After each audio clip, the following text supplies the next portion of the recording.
Igreja Cristo é Vida, a sua cidade refúgio.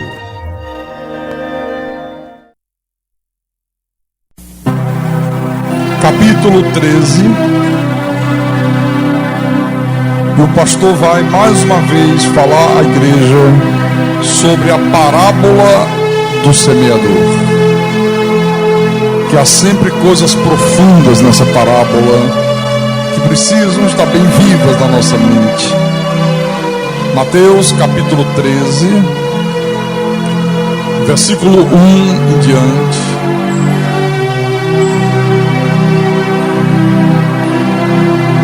Todos os irmãos amados acharam? Então o pastor vai ler o texto, que diz assim: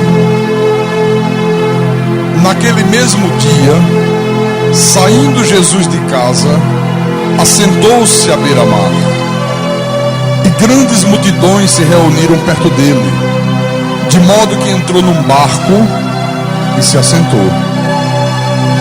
E toda a multidão estava em pé na praia. E de muitas coisas lhe falou por parábolas. E dizia: eis que o semeador saiu a semear. E ao semear, uma parte caiu à beira do caminho, e vindo as aves a comeram. Outra parte caiu em solo rochoso, onde a terra era pouca, e logo nasceu, visto não ser profunda a terra. Saindo, porém, o sol a queimou, e porque não tinha raiz, secou-se. Outra caiu entre os espinhos, e os espinhos cresceram e a sufocaram. Outra, enfim, caiu em boa terra, e deu fruto a 100, a 60 e a 30 por um. Quem tem ouvidos, ouça. Vamos orar ao nosso Deus, para que Ele mais uma vez nos fale através desta parábola. Oremos ao Senhor. Senhor Jesus Cristo, nosso Deus e nosso Pai, mais uma vez nós estamos aqui nesse santo lugar, meu Deus, no Teu santuário, na Tua santa igreja, no Teu santo templo. E viemos aqui conscientes de que é nosso dever, é nossa obrigação estarmos congregados quando o corpo da igreja se congrega, conscientes de que necessitamos ouvir a Tua voz, necessitamos do alimento sólido, necessitamos, Senhor, alimentar o nosso espírito, edificar a nossa vida sobre rocha, sobre um alicerce sólido. E isso só é possível através do conhecimento. Quanto mais nós ouvimos a Tua voz, mais o nosso espírito fica alimentado. Quanto mais nós ouvimos a Tua palavra, quanto mais nós somos exortados, quanto mais nós compreendemos a Tua verdade, mais a nossa vida fica edificada sobre rocha. E quando a vida está edificada sobre a rocha, meu Deus, pode vir as chuvas, pode transbordar os rios, pode o vento soprar com fúria, que a casa não cai. Não vem ruínas sobre a nossa vida, porque ela estará bem construída, ela estará bem edificada.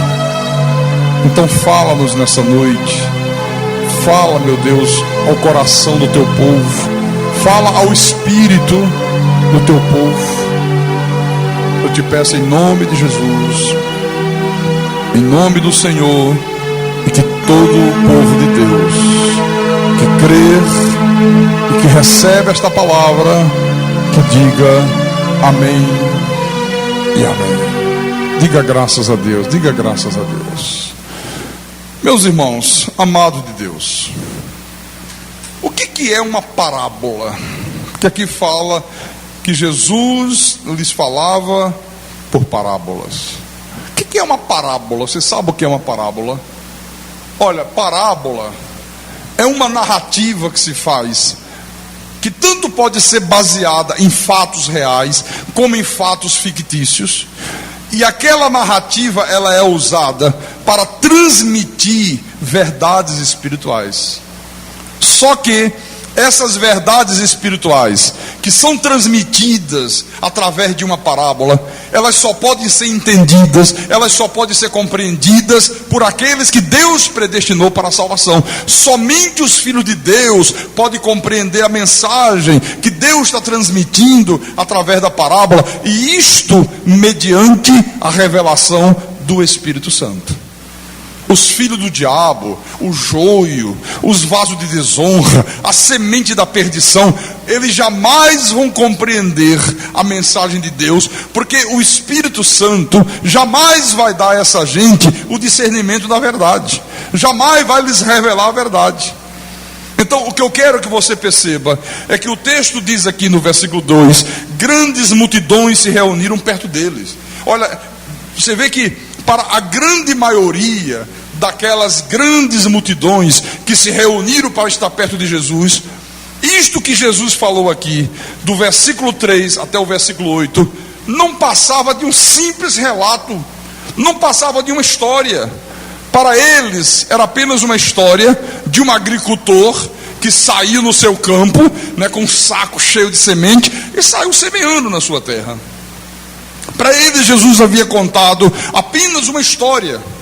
Só que os verdadeiros discípulos, os verdadeiros filhos de Deus, eles perceberam que através daquele relato, através daquela narrativa, Jesus estava transmitindo verdades espirituais. Mas para a grande maioria das pessoas era apenas uma história de um semeador semeando sementes no campo. Não passava disto. Eles ouviam, era apenas um relato. Não tinham revelação, não tinham discernimento, não compreendiam o que Deus estava falando através daquilo. Veja que no versículo 10 ocorreu o seguinte: então se aproximaram os discípulos e lhe perguntaram: por que lhes falas por parábolas? Você vê, os discípulos, eles não entendiam qual era o objetivo, eles não estavam conseguindo compreender qual era a finalidade de Jesus falar para aquela gente, de Jesus falar para aquelas multidões de uma forma tão misteriosa, de uma forma tão enigmática. Eles disseram: puxa vida, por que Jesus não lhes fala claramente? Por que Jesus não mostra a verdade para esse povo de uma maneira tão clara, de uma maneira clara para eles compreenderem? E foram perguntar a Jesus o porquê disso. No versículo 11, Jesus respondeu: porque a vós outros quem? Os discípulos, os filhos, os eleitos, é dado conhecer os mistérios do reino dos céus, mas àqueles não lhes é isso concedido. Quer dizer, olha, as doutrinas profundas de Deus, os mistérios revelados de Deus, irmãos, tudo isso são coisas que somente os discípulos, somente os filhos de Deus têm verdadeiramente a oportunidade de entender. Quem não é eleito, quem não é predestinado, quem não é filho amado de Deus, ouve, entra por um ouvido e sai pelo outro. Não compreende o que Deus fala, não compreende os mistérios de Deus, não compreende preexistência, não compreende predestinação, não compreende que há duas sementes neste mundo, não compreende que Jesus é Deus, não compreende, meus irmãos, a soberania do Pai, não compreende nada. Então você está percebendo que há pessoas neste mundo, e elas representam a grande maioria, que jamais irão compreender a palavra de Deus. Jamais irão compreender. Não conseguem compreender a palavra por causa da sua origem espiritual. É por isso que elas não conseguem compreender. Elas são da descendência da serpente. Elas não têm e jamais terão o Espírito Santo de Deus. E é exatamente por causa disto que elas estão naturalmente excluídas da possibilidade de terem compreensão da palavra. Aliás, Jesus também deixou isso bem claro nesse mesmo livro de Mateus. Se você voltar 2 páginas atrás, no capítulo 11, versículo 27, o som está bom aí atrás, Está ouvindo bem? Ok. Mateus capítulo 11, versículo 27. Perceba as palavras do Senhor. Jesus disse assim: tudo me foi entregue por meu Pai. Ninguém conhece o Filho senão o Pai, e ninguém conhece o Pai senão o Filho, e aquele a quem o Filho o quiser revelar. Quer dizer que há pessoas neste mundo a quem o Pai jamais será revelado. Eles vão sempre imaginar que há um pai lá em cima, que havia um filho aqui embaixo, que o filho subiu depois, que o filho está sentado do lado direito do pai, que agora o Espírito Santo desceu e que tem um trono vazio. Eles jamais vão compreender essas coisas. Eles jamais vão compreender que Deus se manifestou ao mundo de 3 formas diferentes. Só pode compreender o mistério da piedade aqueles a quem o Filho quiser revelar. Amém? Você já compreendeu isso? Por que você compreendeu? Porque o pastor Carlos te ensinou. Amém? Não. Porque o Espírito de Deus te revelou. Se o Espírito não houvesse te revelado, se o Espírito não tivesse aberto teu coração, não tivesse dado entendimento, olha, eu ia ficar pregando aqui o resto da minha vida e você ia dizer: não estou compreendendo nada do que o Senhor me está dizendo aí. Por que muitos ouvem através de uma rádio? Ouve e não compreende nada. Não entende nada, está aqui. Porque é só para aqueles a quem o Filho quiser revelar. Em João capítulo 8. Vamos agora ao livro de João. João capítulo 8. Versículo 43. Olha como havia pessoas que ouviam Jesus falar, ouviam os ensinamentos de Jesus e não compreendiam nada. E Jesus disse assim para eles, perguntou para eles: qual a razão por que não compreendeis a minha linguagem? Jesus, por que vocês não compreendem os meus ensinamentos? Por que vocês não compreendem o que eu falo? Por que vocês não entendem a minha mensagem? E o próprio Jesus respondeu: é porque sois incapazes de ouvir a minha palavra. Olha, há pessoas que são incapazes de ouvir, são incapazes de compreender, elas são incapazes de obedecer a palavra de Deus. E muitas chegam a entrar dentro do templo, muitas chegam a ficar no meio das ovelhas, mas são incapazes de compreender, elas são incapazes de ouvir com os ouvidos espirituais, elas são incapazes de obedecer a palavra. Elas ouvem dia após dia, semana após semana, mês após mês, e vocês, mas não é possível? Será que eu estou falando grego? Por que essa pessoa não compreende? Por que essa pessoa não obedece a palavra? Será que isto acontece porque a pessoa está usando o livre-arbítrio? Será que é o livre-arbítrio dela? Ela ouve, mas ela não quer obedecer? Não, absolutamente não. Qual é a explicação, pastor? Versículo 44. O Senhor continuou dizendo: vós sois do diabo, que é vosso pai, e quereis satisfazer os desejos. Você vê, o Filho de Deus, ele quer satisfazer os desejos de quem? De Deus. Os filhos do diabo querem satisfazer o desejo do diabo, que é o pai deles. Ele foi homicida desde o princípio, jamais se firmou na verdade, porque nele não há verdade. Quando ele profere mentira, fala do que lhe é próprio, porque é mentiroso e pai da mentira. Então eles não compreendem a palavra, eles não conseguem obedecer a palavra, eles não conseguem ter um entendimento perfeito da palavra, porque eles são do diabo, são filhos do diabo, são propriedade exclusiva do diabo. Olha, é aquela uma terça parte dos anjos que Lúcifer, na sua rebelião contra Deus, arrastou com as suas caudas.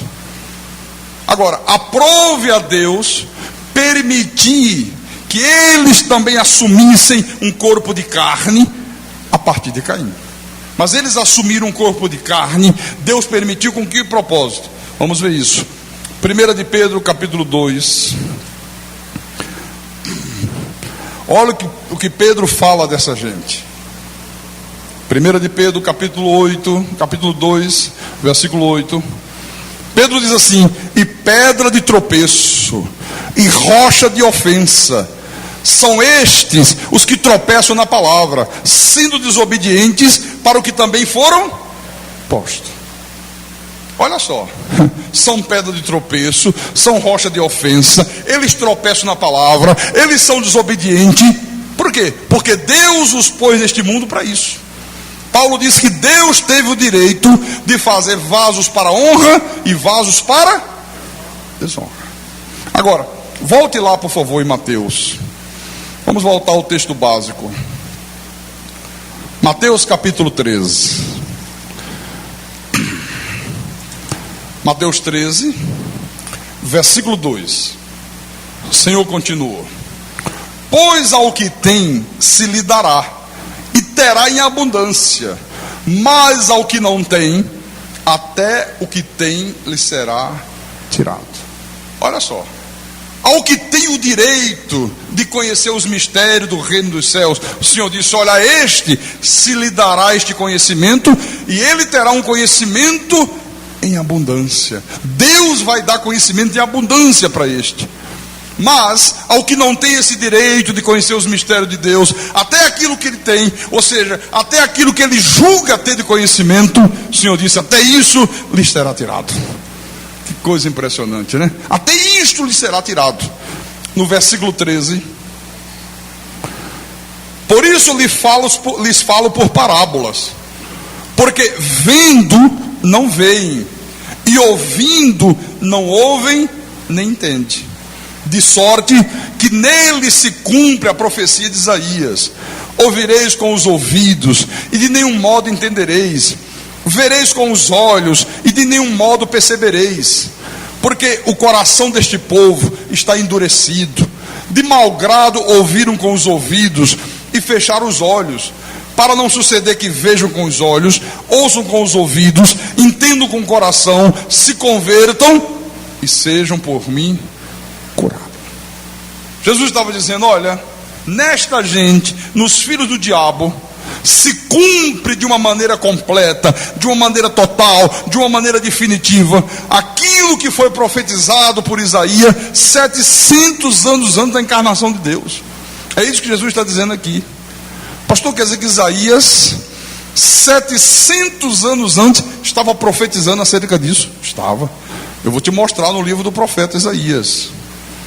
Queria que por favor você abrisse Isaías capítulo 6. Isaías 6, versículo 9 e 10. Foi quando o profeta Isaías foi chamado por Deus para o ministério profético. Então Deus disse assim, versículo 9: vai e dize a este povo: ouvi e não entendais, vede, mas não percebais. Torna insensível o coração deste povo, endurece-lhe os ouvidos e fecha-lhe os olhos, para que não venha ele a ver com os olhos, a ouvir com os ouvidos, a entender com o coração, e se converta e seja salvo. Quem são essas pessoas, meus irmãos, que o próprio Deus está dizendo que não deseja que elas sejam salvas? Quem são elas? Quem é essa gente aqui? São os filhos do diabo. É a descendência da serpente. São aqueles que Paulo disse vasos de desonra. Ele disse vasos de ira, preparados para... Olha, no capítulo 5 aqui, o profeta Isaías, ele fala do caráter e ele fala do modo de vida dessa gente. Olha como isso é interessante. Isaías capítulo 5, versículo 8. Eu vou mostrar alguns tópicos apenas. Ele diz assim: ai dos que ajuntam casa a casa, reúnem campo a campo, até que não haja mais lugar, e ficam como únicos moradores no meio da terra. Olha como é que eles são gananciosos. Eles nunca se satisfazem com aquilo que eles têm. Sabe aquela pessoa gananciosa, aquela pessoa que quer ter cada vez mais, cada vez mais, cada vez mais. Se ela pudesse tomar conta de tudo, se ela pudesse ser a dona de tudo e ficar sozinha na terra e ninguém ter direito a nada, ela ficaria. Essa é uma das características dos filhos do diabo. Sabe, a ganância. No versículo 11, ele disse assim, versículo 11 e 12: ai dos que se levantam pela manhã e seguem a bebedice, e continuam até alta noite, até que o vinho os esquenta. Liras e harpas, tamborins e flautas e vinho há nos seus banquetes. Porém, não consideram os feitos do Senhor, nem olham para as obras das suas mãos. Você vê, acordam de manhã e vão até de madrugada bebendo. São escravos do vício, são escravos do álcool. Aliás, a escravidão do álcool, o vício é uma das características, meus irmãos, da corrupção e da degradação moral que tem norteado a sociedade que nós temos vivido. Você sabe perfeitamente disso, né? Então está aí outra característica, né? Versículo 18. Ele disse: ai dos que puxam para si a iniquidade com cordas de injustiça, e o pecado com tirantes de carro. E dizem: apresse-se Deus, leve a cabo a sua obra, para que a vejamos. Aproxime-se, manifeste o conselho do Santo de Israel, para que o conheçamos. Olha só, o profeta está dizendo: olha, eles zombam de Deus quando eles estão praticando seus pecados, quando eles estão praticando as suas iniquidades, quando eles estão praticando aquilo que é abominável a Deus. Na verdade, eles fazem zombando de Deus, como querendo mostrar que Deus não existe, como querendo mostrar que Deus está impotente diante daquilo que eles estão praticando. Será que não é exatamente isto que nós temos visto aí na maioria das pessoas que vivem nessa terra? É ou não é? É. Versículo 20. Ai dos que ao mal chamam bem, e ao bem mal, que fazem da escuridade luz, e da luz escuridade, põe o amargo por doce, e o doce por amargo. Olha como Deus, através do profeta, mostra, meus irmãos, tanto a corrupção moral como a corrupção espiritual, que faz parte na realidade, sabe, do cotidiano da vida dos filhos do diabo.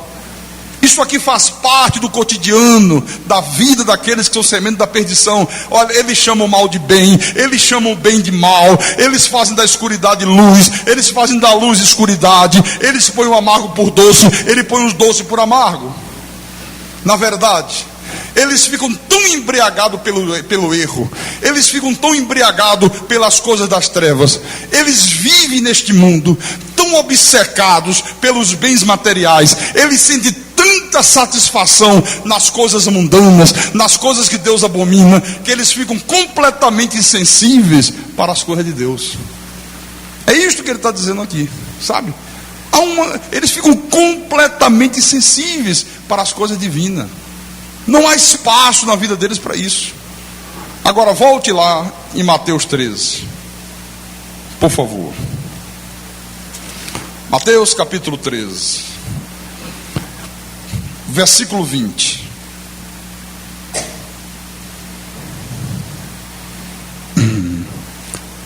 Versículo 16, perdão. Mateus 13, versículo 16. O Senhor Jesus continuou dizendo: bem-aventurado, porém, os vossos olhos, porque veem, e os vossos ouvidos, porque ouvem. Quer dizer que no meio daquelas grandes multidões de pessoas cegas, de pessoas surdas espirituais, havia, meus irmãos, uns poucos que eram predestinados e que tiveram os seus olhos iluminados, tiveram os seus ouvidos espirituais abertos para ver e para ouvir as verdades divinas. Deus fez isso na vida de outros. E os outros, pastor, tinham ouvidos, ouviam, mas de modo nenhum entendiam. Viam com os olhos, mas de modo nenhum percebiam. Diz aqui a palavra. Veja, nem a presença do próprio Deus entre eles, meus irmãos, o Deus Todo-Poderoso, o Deus Criador dos céus e da terra, Ele se fez carne, Ele ficou no meio dessa gente, mas nem assim conseguiu atrair a atenção deles. Eles não conseguiam enxergar que ali estava o Deus Todo-Poderoso. Eles não conseguiam, por mais milagres, por mais maravilhas, por mais prodígios que o Senhor Jesus tivesse feito. Olha, irmãos, Jesus proferiu no meio dessa gente ensinamentos profundos de Deus. Jesus falou de verdades que jamais homem algum havia ouvido na face da terra. Senhor, durante o seu ministério terreno, olha, ele realizou milagres, ele realizou sinais, ele realizou prodígios, como nunca alguém antes tinha feito neste mundo. Nunca ninguém tinha feito isto. No entanto, os seus ouvidos não ouviam e os seus olhos não viam. Não é impressionante isso aí? É impressionante, meus irmãos. Às vezes vocês dizem, mas como é que pode? Por que fulano não entende como eu estou entendendo? Por que o meu vizinho lá, eu falo esta verdade, eu falo, e ele não entende? Ouve, não entende. Eu mostro, eles vê, não percebe. E por que eu ouvi, e por que eu percebi com tanta facilidade? Você percebeu a diferença de quem é ovelha de Jesus e de quem é cabrito do diabo? Está aqui. Versículo 17. Pois em verdade vos digo, que muitos profetas e justos desejaram ver o que vedes e não viram, e ouvir o que ouvis e não ouviram. Olha só, muitos profetas e justos, Jesus diz, desejaram ver, desejaram ouvir aquilo que vocês agora estão contemplando, e eles não puderam desfrutar desse privilégio. Olha que privilégio aqueles discípulos tiveram naquele momento ali. Jesus estava dizendo, olha, os profetas Davi, Isaías, Ezequiel, Daniel, Jeremias e tantos outros, eles falaram claramente sobre a encarnação de Deus, eles falaram sobre a vinda do Messias, eles descreveram de uma forma minuciosa todo o ministério terreno de Jesus. Mas nenhum deles, meus irmãos, teve o privilégio de poder contemplar as coisas que aqueles discípulos naquele momento estavam testemunhando. Nenhum deles teve esse privilégio. Nenhum dos antigos profetas. Aliás, Lucas, no capítulo 10 do livro dele, ele também fala uma coisa interessante aqui. Lucas capítulo 10, versículo 23 e 24. O Senhor disse assim: e voltando-se para os seus discípulos, disse-lhes particularmente: bem-aventurados os olhos que veem as coisas que vós vedes.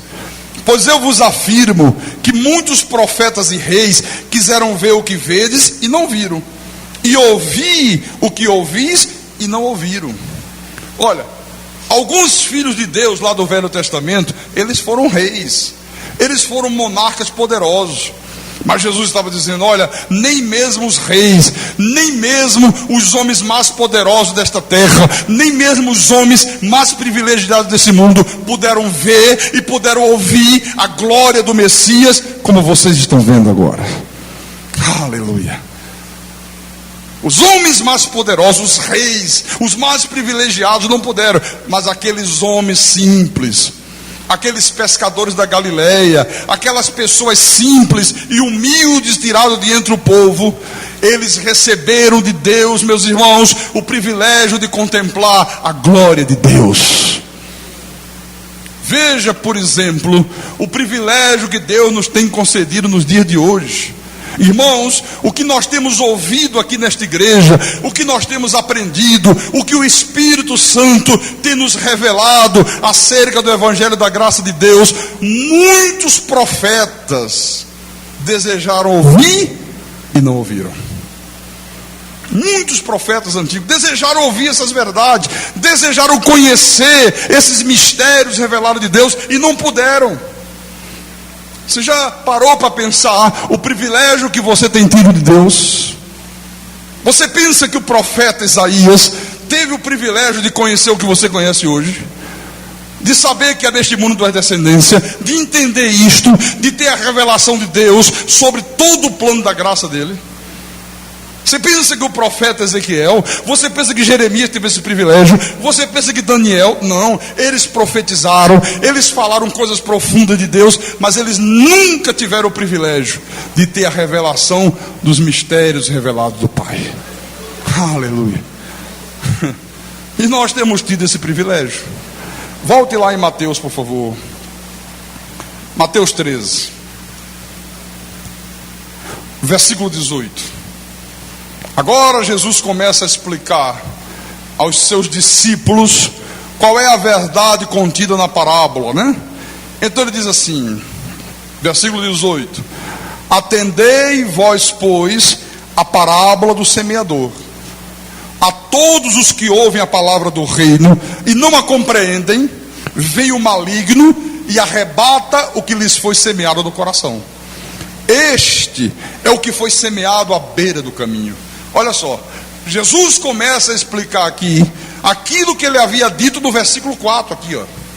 No versículo 4 que ele disse que quando o semeador saiu a semear, uma parte caiu à beira do caminho e vindo as aves a comeram. Aí ele começou a explicar. Todos que ouvem a palavra do reino e não a compreendem, vem o maligno e arrebata o que lhe foi semeado no coração. Este é o que foi semeado à beira do caminho. Ou seja, a semente representa o quê? A palavra do reino. A semente representa a mensagem cristã. A semente representa o evangelho da graça de Deus. Então veja bem, esta palavra que dá vida, esta verdade que Jesus disse que ela liberta, esses mistérios revelados de Deus, as insondáveis riquezas de Cristo, este evangelho maravilhoso que o Cristo ressuscitado revelou a Paulo, isto é a semente que o semeador saiu a semear. Ele disse, olha, uma parte da semente, uma parte da palavra caiu à beira do caminho. O caminho que ficava, sabe, no meio das plantações. O sujeito tinha um terreno grande, um sítio, uma fazenda. Ele mandava preparar, né, aquele suco na terra onde ele ia lançando a semente. Mas entre aqueles leirões ficavam caminhos por onde as pessoas passavam. Focada, a terra estava dura. Isso, uma parte da semente caiu à beira do caminho. Todo mundo passava por ali. A terra não estava fofa, a terra não estava preparada.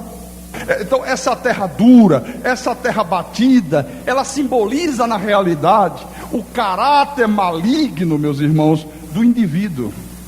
Esta terra dura e batida, ela simboliza a incapacidade que a semente da perdição tem de obedecer à palavra de Deus.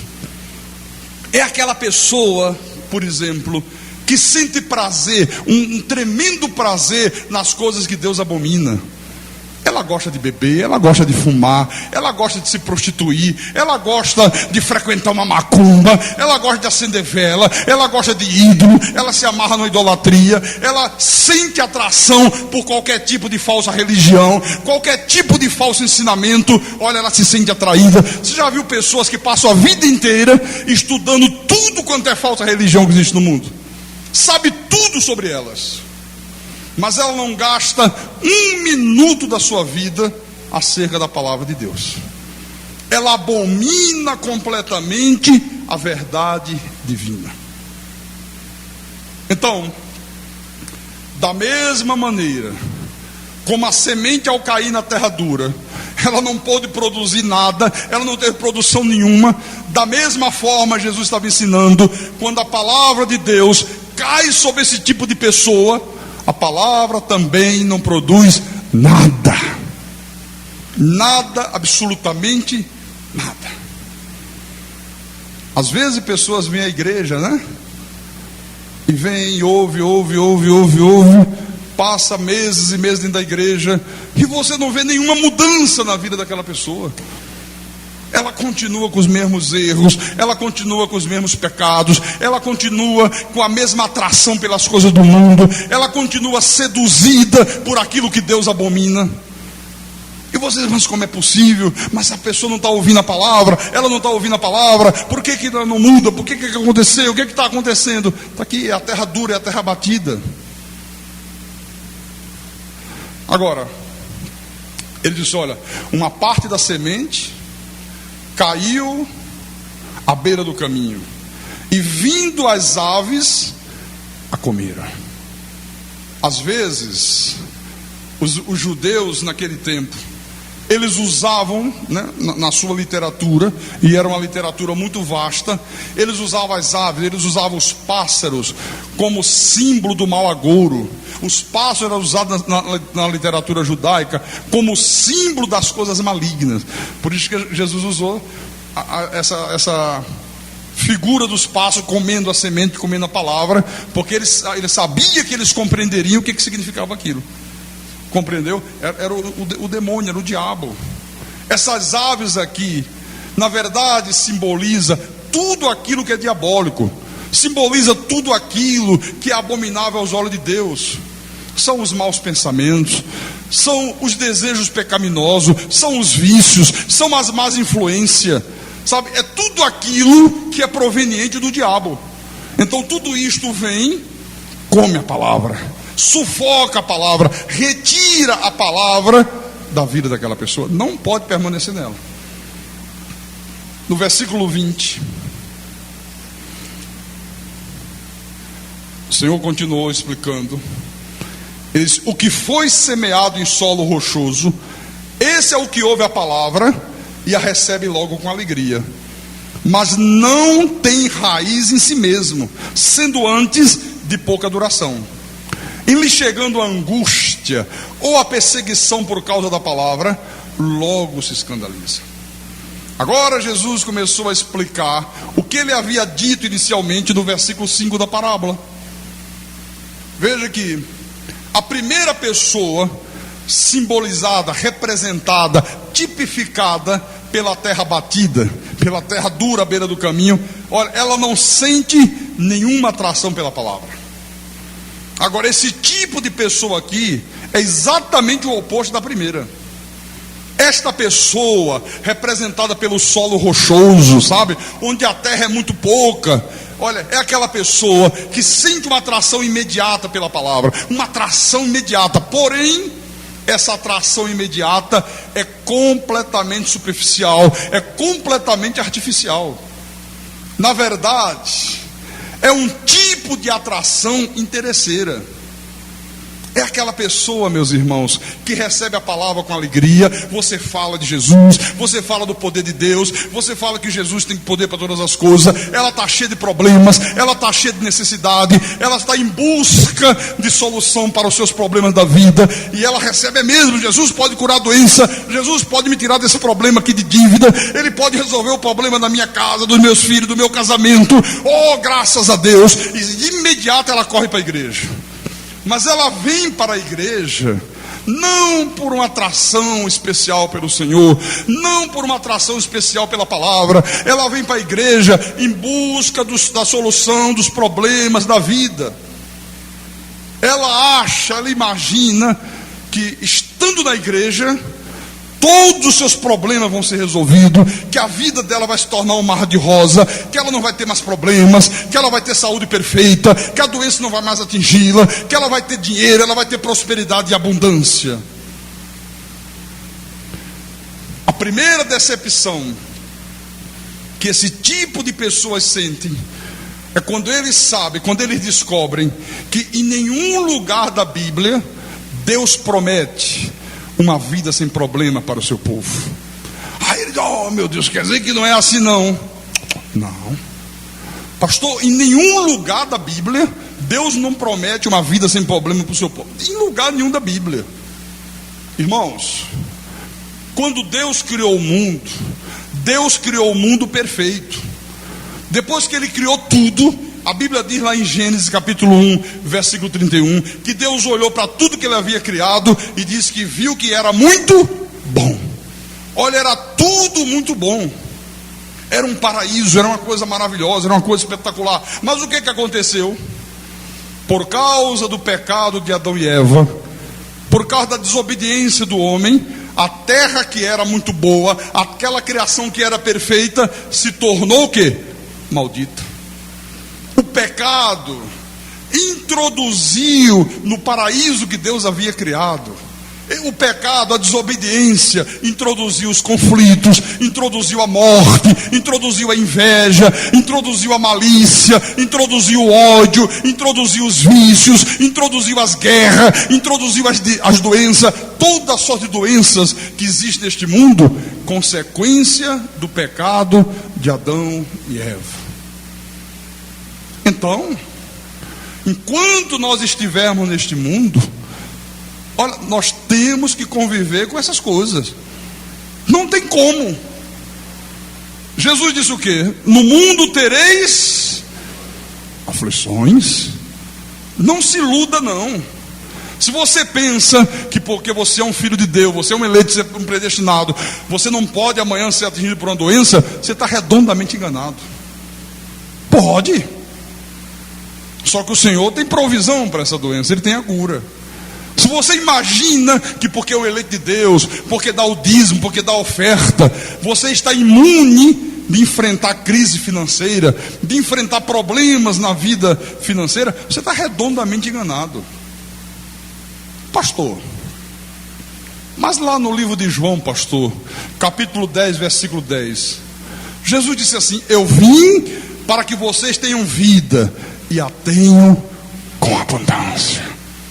Pastor, eu ouço na televisão, pastor, eu ouço nos rádios, pastor, a turma aí fora dizer: irmãos, Jesus disse eu vim para que vocês tenham vida e vida com abundância. Você tem que ter carro novo, você tem que ter uma conta recheada, você tem que ter um salário alto, você tem que estar por cima da carne seca, você não pode ter doença, você tem que ter vida abundante. Alto lá. Não, Jesus diz: eu vim para que vocês tenham vida e vida com abundância. Só que esta vida que ele se refere aqui representa a vida espiritual. Eu vim para que vocês tenham vida e vida com abundância, e vida espiritual. É Deus satisfazendo todos os anseios e todas as necessidades do teu espírito. É esta vida abundante que ele prometeu. Para você não ter dúvidas, abra no livro de João. Você sabe que a mensagem que se prega aí fora é exatamente o contrário disso, né? E as pessoas ficam cheias de esperança, né? E por isso você vê aí 16 milhões de crentes desviados. Tem gente que está dentro da igreja, se amanhã aparecer uma doença, fica tão decepcionado que se afasta da igreja. Se amanhã enfrentar um problema, se amanhã enfrentar uma crise, se amanhã sofrer um revés qualquer na vida, a pessoa abandona as fileiras da igreja. Não é o que nós temos visto ou não é? É. Bom, João capítulo 6 eu falei, né? Então vamos lá. João capítulo 6, versículo 35. Declarou-lhe, pois, Jesus: eu sou o pão da vida. O que vem a mim jamais terá fome, e o que crê em mim jamais terá sede. O que significa esta fome e esta sede aqui? Jamais terá fome, jamais terá sede. Será que o Senhor estava falando de pão mesmo, para encher a barriguinha? Será que ele estava falando de água para matar a sede? Não. Irmãos, esta fome e esta sede aqui simboliza as nossas necessidades espirituais. Todas as tuas necessidades espirituais. Veja aqui no capítulo 4, volte um pouco atrás, capítulo 4, versículo 10 em diante. Quando Jesus se encontrou com a mulher samaritana, então há um diálogo entre Jesus e a mulher, e no versículo 10 o Senhor diz assim: se conheceras o dom de Deus, e quem é o que te pede, dá-me de beber, tu lhe pedirias, e ele te daria água viva. Respondeu-lhe ela: Senhor, tu não tens com que atirar, e o poço é fundo. Onde, pois, tens a água viva? És tu, porventura, maior do que Jacó, o nosso pai, que nos deu o poço, do qual ele mesmo bebeu, e bem assim seus filhos e seu gado? Versículo 13. Afirmou-lhe Jesus: quem beber dessa água tornará a ter sede. Olha, quem beber daquela água, a água mesmo, né? Água mineral que Jacó cavou o poço, bebeu ele, bebeu a sua família, bebeu os seus animais. Ele fala: quem beber dessa água aí vai tornar a ter sede. Aquele, porém, versículo 14, que beber da água que eu lhe der, nunca mais terá sede. Pelo contrário, a água que eu lhe der será nele uma fonte a jorrar para a vida eterna. O que é esta água aqui que Jesus estava se referindo?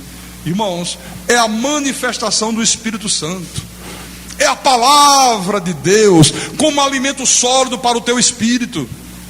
Então, na verdade, a mensagem qual é? O Senhor está dizendo: olha, ainda que venham crises, ainda que venham doenças, ainda que venham tribulações, ainda que você perca todos os bens que você possui, esta água que eu te der vai continuar a jorrar a você eternamente.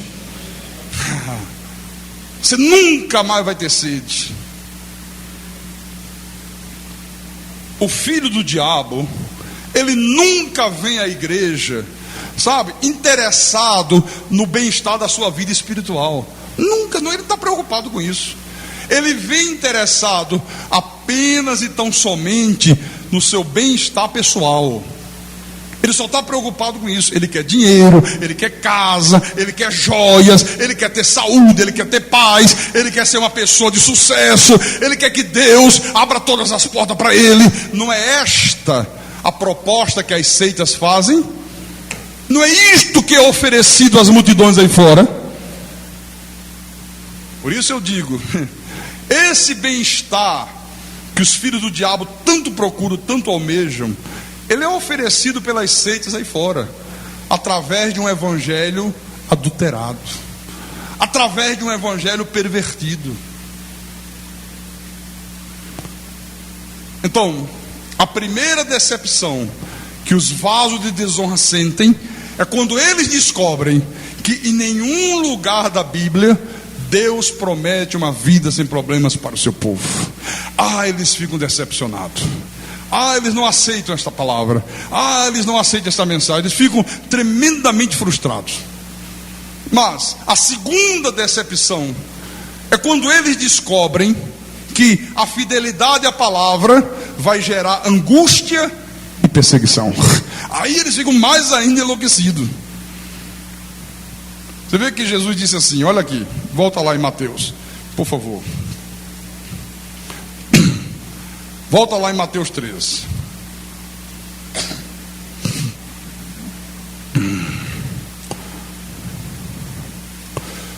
Mateus 13, no versículo 6, ele estava explicando o versículo 5 e 6. Ele disse: outra parte caiu em solo rochoso, onde a terra era pouca e logo nasceu, visto não ser profunda a terra. Saindo, porém, o sol a queimou, e porque não tinha raiz, secou-se. Olha, saindo, porém, o sol a queimou. O que esse sol simboliza? Quando Jesus explicou a parábola, ele disse o que o sol simboliza. Veja lá, versículo 21. Mas não tem raiz em si mesmo, sendo antes de pouca duração. Em lhe chegando a angústia ou a perseguição por causa da palavra, logo se escandaliza. Então este sol simboliza o que? As angústias, simboliza as perseguições que todo cristão genuíno, todo filho de Deus verdadeiro tem que sofrer na vida. Paulo disse: todos quantos quiserem viver piedosamente serão o quê? Perseguidos. Então, quando eles percebem que a fidelidade à palavra gera angústia, gera perseguição, eles se escandalizam. Aí eles começam a achar que a palavra não é coisa de grande valor. Isso aí não interessa, essa palavra não vale nada. Sai da igreja, vai em busca de outras coisas, né, que possam satisfazer os seus desejos carnais, as suas ambições, e vão embora. No versículo 22, estamos lendo Mateus 13, versículo 22 agora. Agora o Senhor começa a explicar o versículo 7 da parábola, né? Ele disse que uma parte da semente caiu entre os espinhos, e os espinhos cresceram e a sufocaram. Então ele vai explicar. O que foi semeado entre os espinhos é o que ouve a palavra, porém os cuidados do mundo, a fascinação das riquezas sufocam a palavra e fica infrutífera. Olha só, os espinhos que sufocam a palavra, o que simboliza esse espinho? Os cuidados do mundo e a fascinação das riquezas. O que é isso, pastor? É aquela pessoa, meu irmão, que chega a vir à igreja, ela vem à igreja, ela ouve a palavra. Há um momento que você olha para a pessoa e parece que ela é um verdadeiro cristão. Ela não falta aos cultos, ela faz seminário, ela compra livros, ela compra fita com as mensagens gravadas, sabe? Ela não falta um culto da igreja, quarta de noite, domingo de manhã, domingo à noite. Se tem seminário, ela faz seminário. Ela vem para ministério feminino. Ela tem um envolvimento que você diz: ó, que bênção, esta pessoa é verdadeiramente um cristão. Mas lá para as tantas, tudo isto começa a ser sufocado pelos cuidados do mundo. É aquela pessoa que é muito preocupada com o seu conforto pessoal, é aquela pessoa que é muito preocupada com a fama, é muito preocupada com o prestígio que ela possa obter entre os homens, é aquela pessoa que está muito preocupada com a sua posição social. Então essas preocupações vão se tornando, sabe, tão imperiosas na vida dessa pessoa, que vai se tornando praticamente impossível. Aliás, praticamente não, vai se tornando totalmente impossível que ela possa viver a verdadeira vida espiritual. Sabe, aquela primeira empolgação foi uma coisa só de um breve momento. Na verdade, ela está preocupada com outras coisas, ela tem outras prioridades na vida. Os cuidados do mundo, muito preocupado com os cuidados do mundo, muito preocupado. Aí isso começa a sufocar, sabe? Como tem prioridade na vida dela, fica sendo totalmente impossível ela viver a verdadeira prática da vida cristã. Não consegue mais viver. Começa, sabe, é como aquela vela que acende e lá para as tantas ela vai se acabando, se apagando, vai ficando só aquele cotoquinho no chão. Daqui a pouco aquela chamazinha começa a ficar bruxuleante e desaparece. Mas ele também falou da fascinação das riquezas.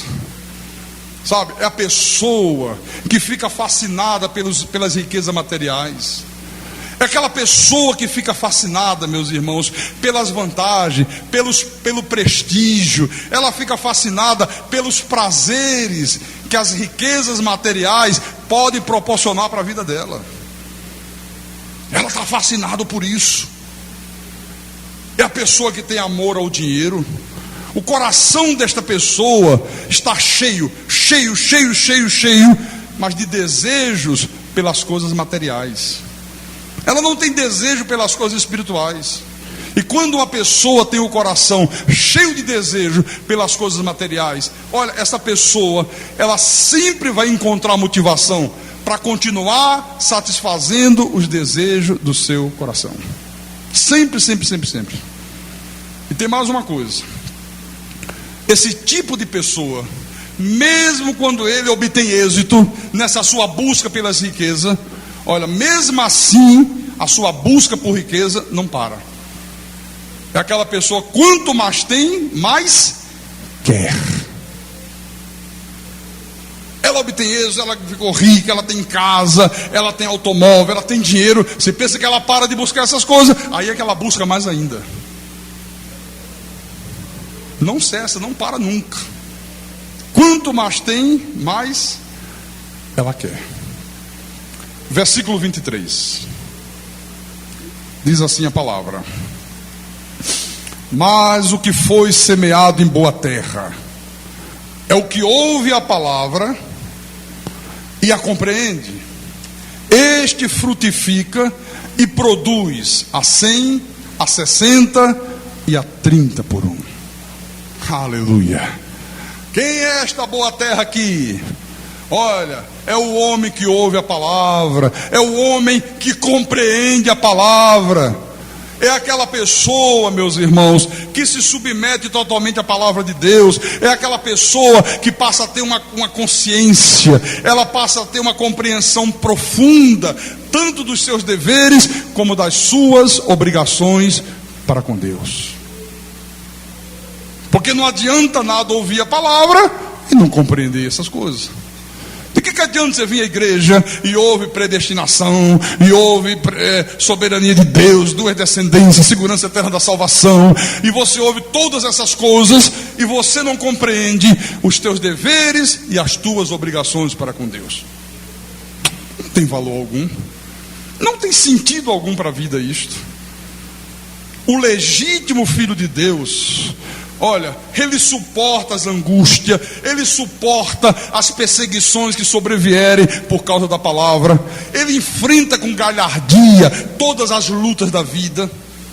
O legítimo filho de Deus, esta boa terra aqui, é aquela pessoa que não é avarenta, é aquela pessoa que não fica preocupada com os cuidados do mundo, ela não vive sufocada pela fascinação das riquezas. O cristão verdadeiro, o cristão genuíno, ele não fica preocupado com seu conforto pessoal, ele não está preocupado com fama, ele não está preocupado com prestígio humano, ele não está preocupado, sabe, em ocupar uma boa posição na sociedade.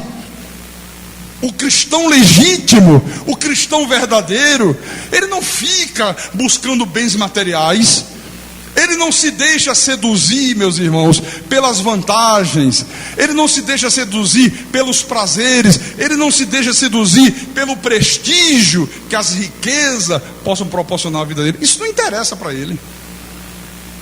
Aliás, um exemplo maravilhoso que cabe nessa boa terra aqui é o do apóstolo Paulo. Que exemplo fantástico! Eu vou mostrar para você. Filipenses, você vai compreender melhor agora com esse exemplo. Queira Deus que você seja uma pessoa com esse mesmo espírito de Paulo, que você seja verdadeiramente uma boa terra.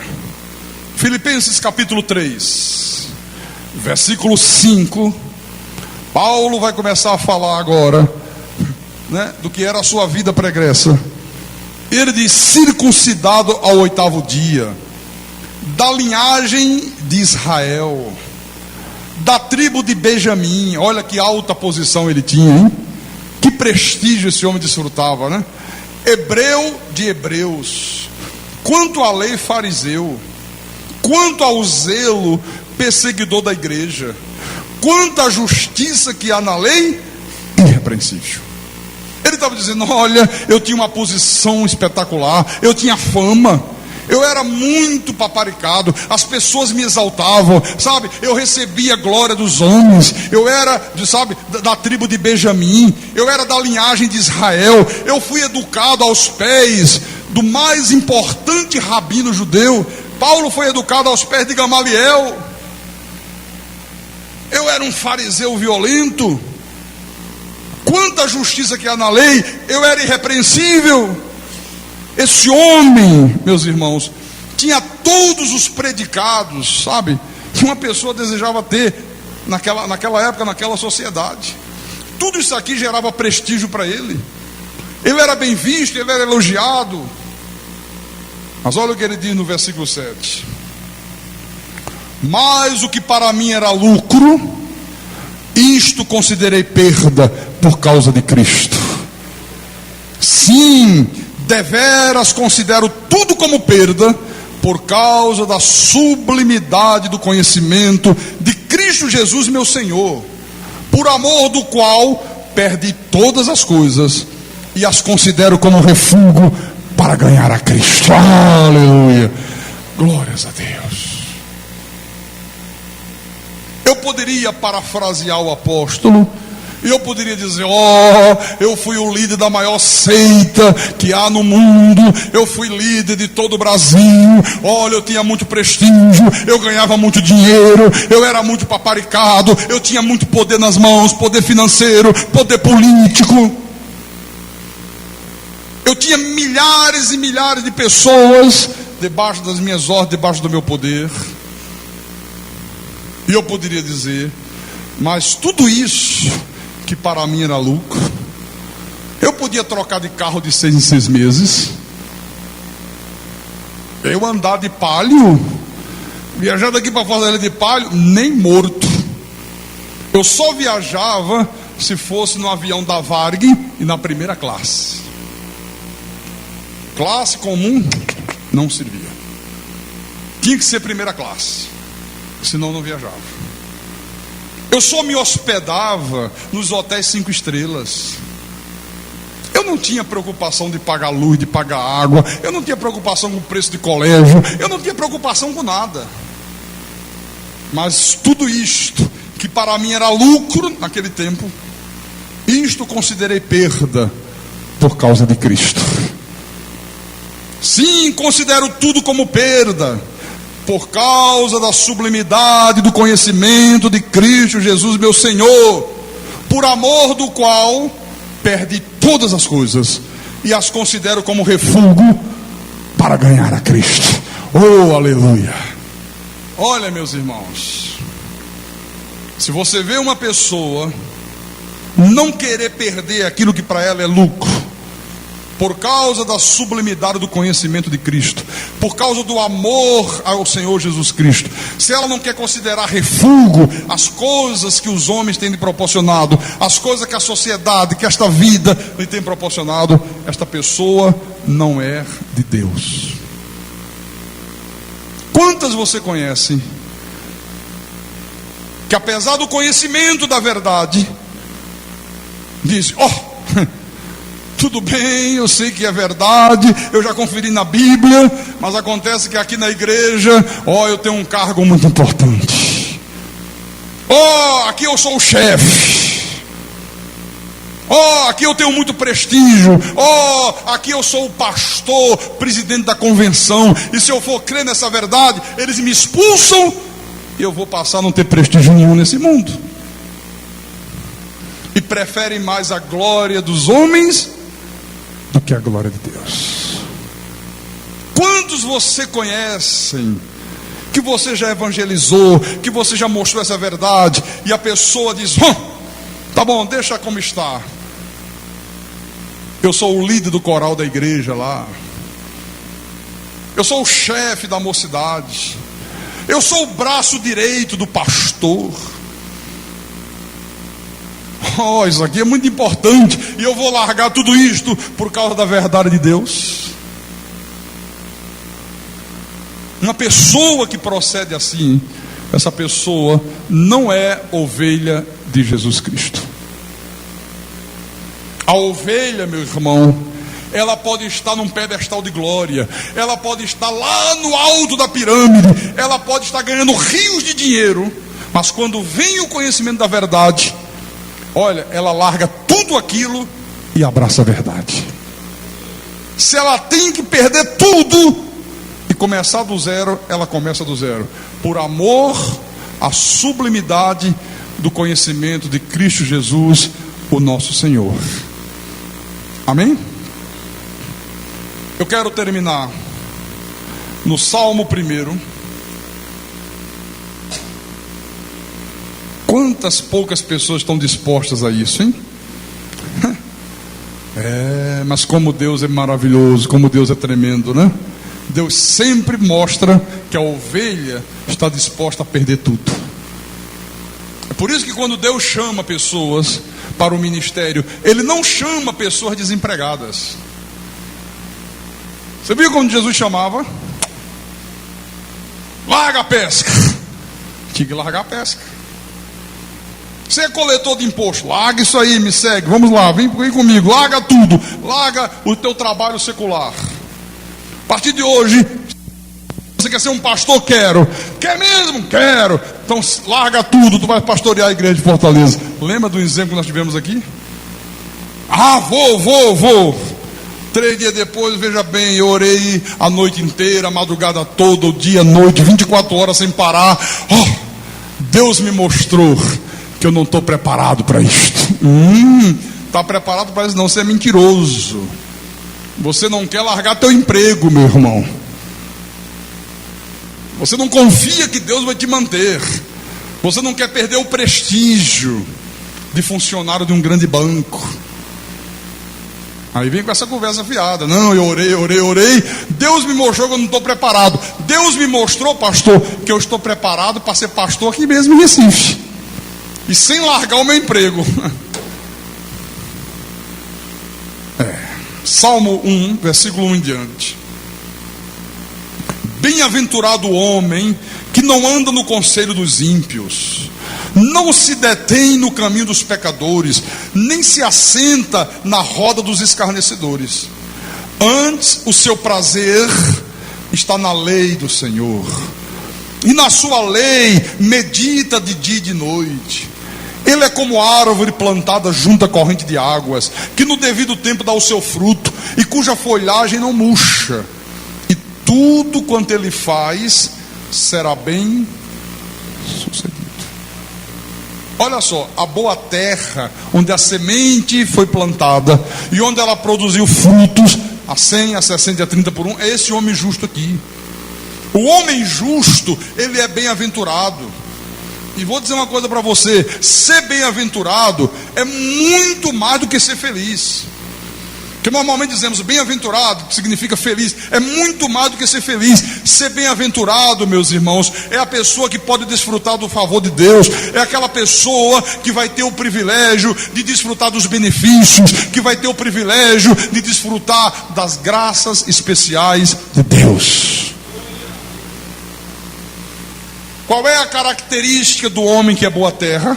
Olha o que ele fala: não anda, não se detém, não se assenta.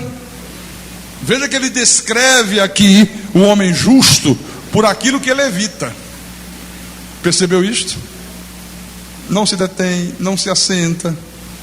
Qual é o maior prazer deste homem? Será que o maior prazer dele é ganhar dinheiro? Será que o maior prazer dele é ter prestígio? Será que o seu maior prazer é ir em uma praia? É desfrutar de um cargo? É receber glória dos homens? Não, ele diz: não. O seu prazer é a palavra do Senhor. O maior prazer dele é a palavra. Ele ama a palavra. Ele é um praticante obstinado das ordenanças de Deus. O homem justo, a boa terra, é aquela pessoa que busca em primeiro lugar o reino de Deus e a sua justiça. É aquela pessoa que não falta os cultos da igreja. É aquela pessoa que gasta tempo para estudar a palavra. É aquela pessoa que ora. É aquela pessoa que tem uma mente de oração. É aquela pessoa que é fiel dizimista, é generosa ofertante. É aquela pessoa que é perdoadora. Esse é o homem justo.